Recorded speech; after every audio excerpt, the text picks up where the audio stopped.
Bagaimana jika kita diberikan warisan dari seorang ayah yang tak sengaja menjerumuskan ke dunia kelam yang selama ini ia sembunyikan? Itulah sedikit motivasi dari film Kill Crab 2024. Seperti apa kisahnya? Kita langsung saja.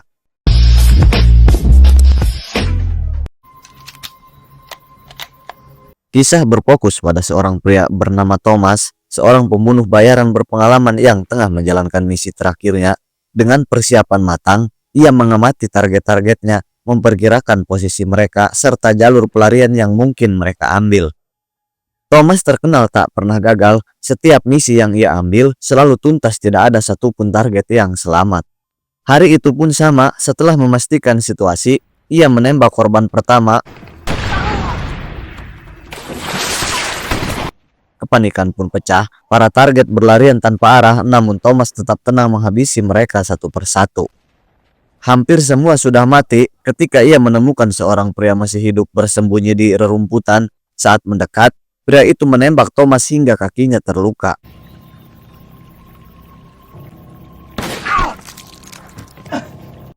Thomas terjatuh, namun segera menyadari penyerangnya hanyalah amatir. Tembakannya buruk sehingga Thomas masih punya kesempatan. Tanpa menggerakkan senapan, ia menarik pistol dan menembak mati pria itu dengan sekali peluru. Meski berhasil, luka di kakinya membuat Thomas harus mundur. Ia bersembunyi di gudang terdekat, merawat lukanya agar bisa berjalan kembali. Beberapa jam kemudian, ia pulang. Di rumah, kita diperkenalkan pada keluarganya yang bernama Ruth. Ia merupakan istrinya, menderita kelumpuhan dan tidak bisa berjalan. Mereka juga memiliki seorang putri bernama Hembody Marina. Thomas sangat menyayangi keluarganya, meski ia dan Ruth sering bertengkar. Suatu hari, Thomas mengajak Ruth jalan-jalan ke pantai untuk berbincang, namun Ruth menolak.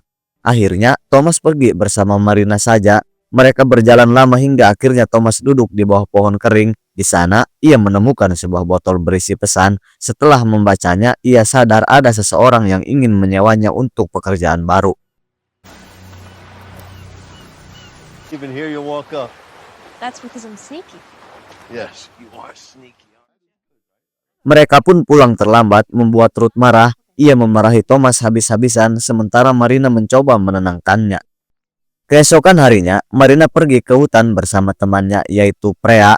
Di tengah perjalanan, mereka bertemu seorang pria aneh bernama Po. Ia tampak kebingungan, seolah tidak tahu mengapa berada di sana. Saat ditanya, Po justru panik dan kabur. Tak lama, mereka melihat Thomas sedang menggali pasir. Aneh bagi Marina karena kemarin pun ayahnya melakukan hal yang sama. Lagi-lagi, Thomas menemukan botol berisi pesan. Setelah membacanya, ia meninggalkannya begitu saja.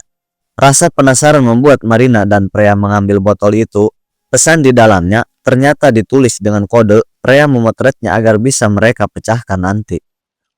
Hari berikutnya, Thomas membawa Marina ke hutan. Ia memasang banyak kaleng sarden sebagai sasaran tembak, lalu memberikan pistol pada Marina. Awalnya tembakannya selalu melesat. Thomas kemudian memberi contoh teknik menembak yang benar, hingga akhirnya Marina berhasil mengenai sasaran. Namun Marina bingung. Ia bertanya, "Abah, kenapa aku harus belajar menembak? Emangnya penting?" Thomas menjawab tegas, "Teruslah belajar, ini akan melindungimu. Suatu hari nanti kamu akan berterima kasih." Marina pun mempercayainya. Saat di sekolah, Prea dengan bersemangat memberitahu bahwa ia berhasil memecahkan kode pesan dalam botol. Saat dibaca, ternyata isinya adalah perintah untuk membunuh seseorang. Marina kaget, itu berarti ayahnya menerima kontrak untuk membunuh, namun ia tidak percaya. Saat pulang, Marina mendapati kedua orang tuanya kembali bertengkar hebat, kali ini lebih buruk dari biasanya. Marina menangis sedih, hancur melihat keluarganya berantakan. Thomas sendiri hanya diam, tidak banyak melawan. Let me tell you, Mr. Important, that what you're comfortable with is no longer relevant. Keesokan harinya, Thomas mengantar Marina ke sekolah. Dalam perjalanan, ia mengatakan bahwa ia tidak akan tinggal di rumah lagi. Padahal ada pertunjukan di sekolah dan ia ingin ayahnya hadir.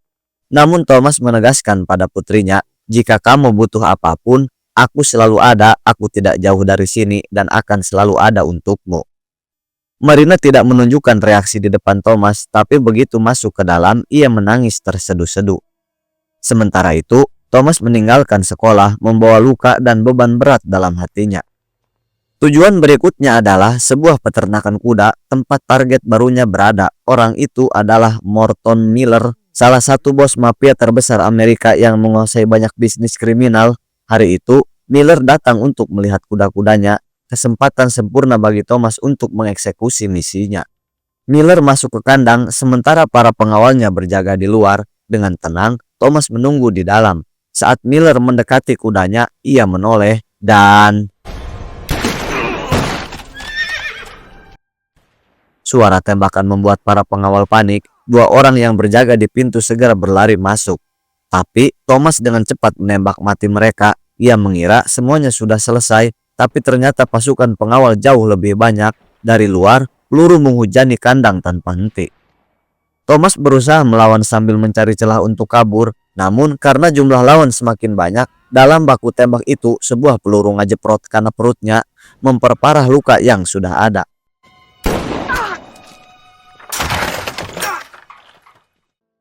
Meski demikian, pengalaman membuatnya mampu menipu lawan. Dengan kecerdikan, ia berhasil keluar dari kepungan dan menuju mobil. Saat hampir berhasil kabur, Thomas berpapasan dengan seorang polisi. Ia berusaha bersikap tenang, menegakkan tubuh seakan-akan tak ada masalah. Polisi itu menegurnya karena mobilnya tidak memakai plat nomor. Thomas berbohong dengan cepat.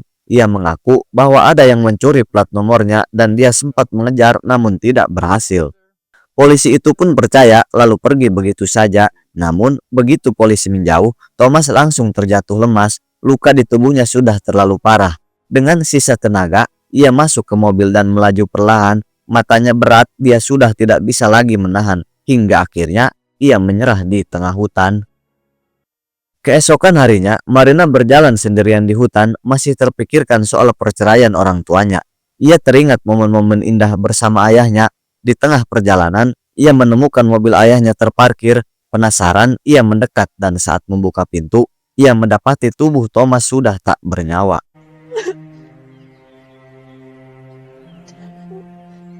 Bingung harus berbuat apa, ia segera menghubungi Freya. Tak lama, Freya datang. Melihat kondisi itu, Freya menyarankan untuk melapor ke polisi karena lukanya bekas tembakan. Namun Marina menolak. Kalau polisi tahu justru akan menambah masalah, terutama buat ibu. Aku sendiri yang akan bicara dengan ibu. Akhirnya, kedua gadis itu menggali kubur di hutan dan menguburkan jasad Thomas dengan tangan mereka sendiri. Don't thank me for helping you. Setelah selesai, kesedihan Marina semakin dalam. Pulang ke rumah dengan mata bengkak karena menangis, Marina mencoba menahan diri. Ia berbaring lama di kamarnya sebelum akhirnya memberanikan diri bertanya pada ibunya. Ia mengungkapkan kebenaran pada Marina bahwa ibunya lumpuh gara-gara ayahnya. Suatu hari, sekelompok penjahat menyerang rumah mereka dengan tembakan membabi buta.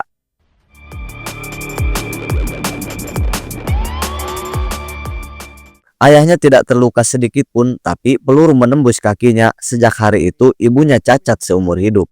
Dan ia harus menanggung semua dosa dan kesalahannya. Itulah sebabnya ibunya membencinya.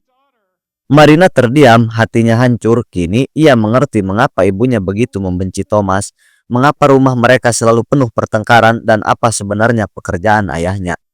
Seiring berjalannya waktu, Marina mulai mengumpulkan semua barang peninggalan ayahnya, bukan sekedar kenangan, tapi seolah ia sedang mencoba memahami dunia yang selama ini disembunyikan dari dirinya. Dunia penuh bahaya yang pernah Thomas jalani. Suatu hari, sebuah pesan muncul di ponsel Thomas, padahal ia sudah meninggal. Pesan itu berisi instruksi untuk pergi ke pantai yang sama, tempat ia dulu sering menemukan botol berisi kode. Marina memutuskan untuk menuruti pesan itu. Sesampainya di pantai, ia menemukan sebuah botol. Di dalamnya ada pesan lagi, namun kembali ditulis dalam kode rahasia. Marina tidak bisa memahaminya. Tidak jauh dari situ, ia juga menemukan sebuah kotak berisi tumpukan uang yang sepertinya merupakan bayaran untuk misi yang sudah diselesaikan. Marina membawa uang itu pulang, lalu segera menghubungi Freya. Bersama Freya, Marina pergi ke sebuah gudang yang sering digunakan Thomas. Saat masuk, Marina terkejut, di dalamnya tersimpan banyak sekali senjata yang belum pernah ia lihat sebelumnya. Oh, bingo. Ia lalu menunjukkan pesan berkode itu kepada pria, memohon agar ia membantunya memecahkan arti tulisan tersebut. Dengan sabar, pria mulai menguraikan kodenya. Tak lama kemudian, hasilnya pun jelas. Target berikutnya bernama Oleg. Marina mencatat semua informasi itu tanpa ragu. Keesokan paginya, Marina langsung menuju alamat yang tertera. Oleg adalah bos besar di sebuah perusahaan yang bekerja di kantor megah. Marina masuk dengan tenang. Di resepsionis, ia sempat berbicara sebentar, lalu melangkah ke dalam. Karena penampilannya hanya seperti seorang gadis biasa, tidak ada yang mencurigainya. Saat masuk ke ruangan Oleg, ia langsung mengeluarkan pistol. Tak lama, Oleg keluar dari kamar mandi kecil di kantornya. Tanpa ragu, Marina langsung mengeksekusinya. Who the hell are you? Dengan langkah tenang, Marina keluar dari ruangan. Para karyawan hanya menoleh ke arah suara tembakan, tidak menyadari bahwa pelakunya adalah Marina. Sesampainya di rumah, Ruth langsung memarahi Marina karena pulang terlambat. Namun, Marina meletakkan obat-obatan dan uang di meja, sambil berkata bahwa itu semua dari Thomas. Ruth yang tidak tahu kebenaran sebenarnya, langsung tenang melihat obat dan uang tersebut. Keesokan harinya, Po kembali muncul di pantai. Ia masih tidak tahu bahwa Thomas sudah mati. Seperti biasa, ia menggali botol dari dalam pasir dan menemukan pesan baru berisi nama serta alamat target selanjutnya. Po melakukan hal ini 3 kali seminggu, selalu mengambil pesan dari botol. Namun saat itu, setelah Po pergi, Marina datang. Ia menemukan botol lain dan kembali mendapatkan uang tambahan dari dalamnya. Setelah pulang, Marina mencoba menguraikan kode di pesan botol sendirian. Dengan cara yang dulu diajarkan pria, butuh waktu lama tapi akhirnya berhasil. Ia kini tahu nama serta alamat target berikutnya. Marina berdandan rapi lalu pergi ke sebuah bioskop, bukan untuk menonton film tapi untuk membunuh. Saat film sudah dimulai dan semua penonton larut dalam cerita di layar, Marina dengan tenang mengeluarkan pistol kecil dari tasnya, memasang peredam suara, lalu bergerak ke belakang kursi target. Tanpa ragu, ia melepaskan 2 peluru.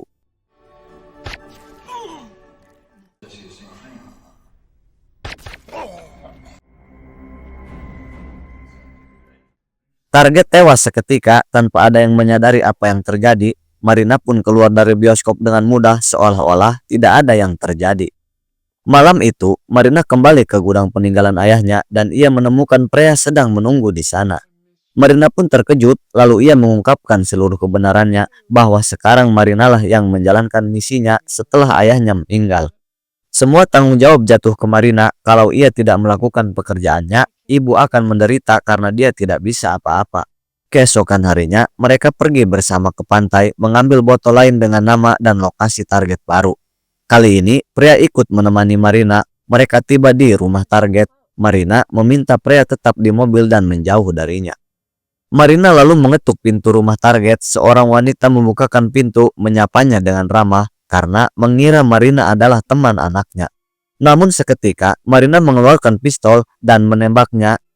Are you locked? No! Sayangnya, tembakannya melesat. Wanita itu lari ketakutan, diikuti putranya Kyle. Perburuan dimulai. Marina berlari sekencang mungkin, tapi akhirnya Kyle berhasil mengejarnya.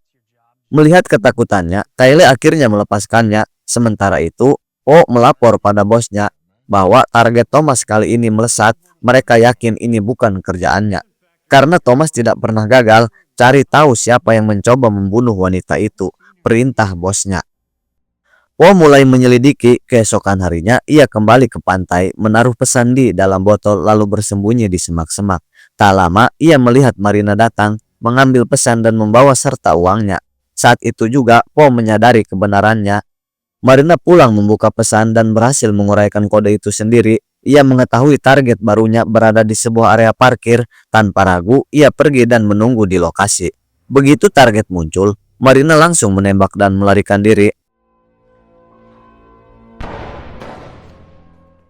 Namun tiba-tiba, Po menghadang dan berhasil menangkapnya. Pria yang menunggu tidak tinggal diam. Ia berlari menyelamatkan Marina. Terjadi baku tembak singkat dan peluru Po mengenai tangan pria.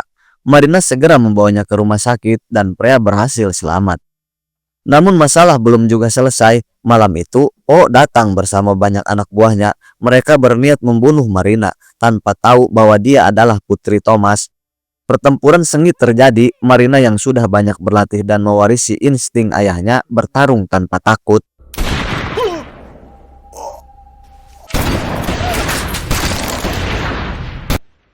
Ia menembak satu persatu, tak ada yang bisa menyentuhnya. Po terkejut melihat keberaniannya. Saat keadaan berbalik, Po mengambil langkah putus asa. Ia menyergap Ruth dan menodongkan pistol ke kepalanya. Marina menatapnya dengan tatapan tajam, lalu menjawab dengan lantang. Daddy's little girl, aren't you? Yes, I am! Ruth hanya bisa terpaku, bingung melihat perubahan drastis pada putrinya. Keesokan paginya, Marina menggali banyak kuburan di halaman rumah. Ia menguburkan semua mayat anak buah Po yang tewas malam itu. Ruth nanya berdiri, memperhatikan putrinya. Perlahan, ia menerima kenyataan bahwa Marina kini sama seperti ayahnya. Bahkan, ada sedikit kebanggaan dalam hatinya, karena kini ia tahu Thomas sudah mati dan Marina yang melanjutkan pekerjaannya. Singkat cerita, Marina menemui bos Po. Tanpa basa-basi, ia menembaknya di kedua kakinya.